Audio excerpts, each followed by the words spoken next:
Hi everyone, and welcome back to Blue Sea Energy.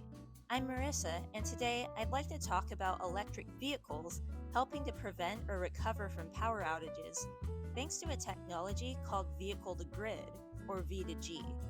According to evconnect.com, Vehicle to Grid is a concept where EVs not only charge their batteries via taking energy from the grid, but they can also do the opposite.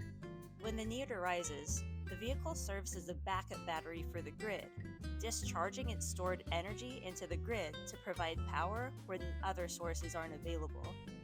This is done with software at charging stations that essentially tells the EV when to charge and discharge, based on real-time power usage data from the grid. This is cool in theory, but has it ever worked in real life? Well, turns out it has, earlier this year. Last February, a storm in Victoria, Australia, knocked out transmission lines and a coal generator temporarily, as told by Giles Parkinson from The Driven, an Australia-focused EV news website.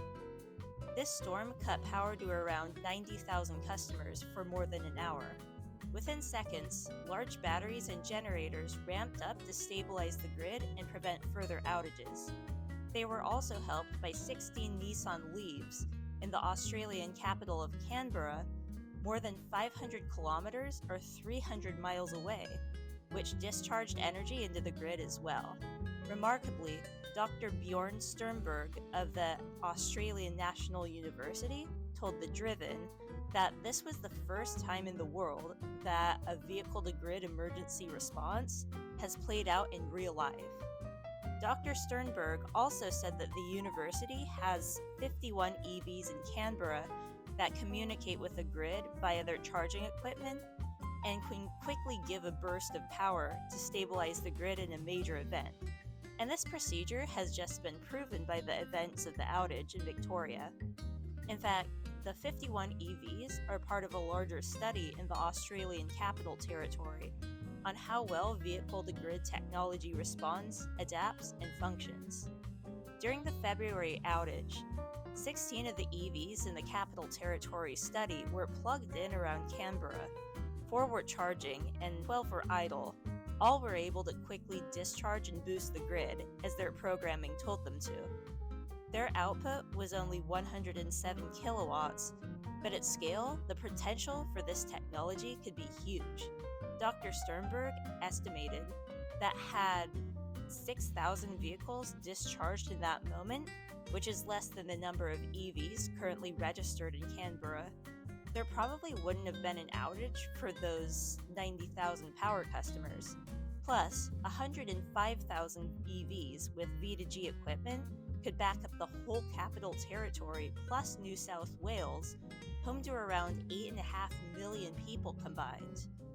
And it looks like that could be a reality in the future, as the Australian Energy Market Operator has given a forecast that Australia will be home to 21 million EVs by 2050, enough to be an invaluable asset for energy storage to balance intermittent energy generation from sources like wind and solar. Unfortunately, the only cars compatible with V2G technology at the moment are the Nissan Leaf EV and the Mitsubishi Outlander plug-in hybrid, and that charging protocols they use are being phased out in favor of a new protocol called CCS2, which is what other EVs use. But the good news is that the CCS2 protocol is expected to have compatibility with V2G tech be approved by next year. Of course, there's a lot of work to be done to accelerate this transition. No companies are making V2G chargers in Australia at the moment, so they'll need to be imported once the new protocol is approved. Dr. Sternberg also says that safety features need to be implemented in the V2G tech to ensure grid stability, such as preventing charging from starting back up an hour or two after a grid disruption, so as to not strain the grid even further. EV manufacturers will probably have most of the say in that. Meanwhile, in the US, some of the barriers we face to V2G adoption include the lack of compatible charging stations, differing regulations between states, and not so many incentives for customers to adopt smarter EV chargers, according to evconnect.com.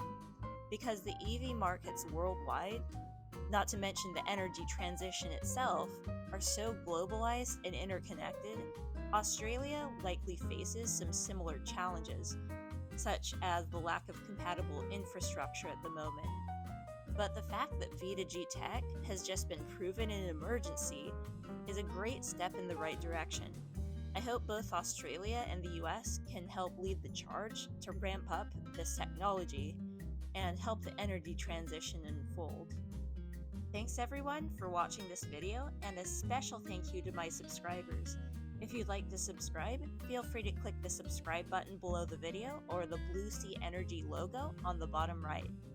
And please don't forget to like this video and click the bell for notifications too. Also, if you've missed it, I made a video about a groundbreaking offshore wind farm scheduled to power New York. It's on the bottom left. Of course, I hope you all have a great day and stay positive.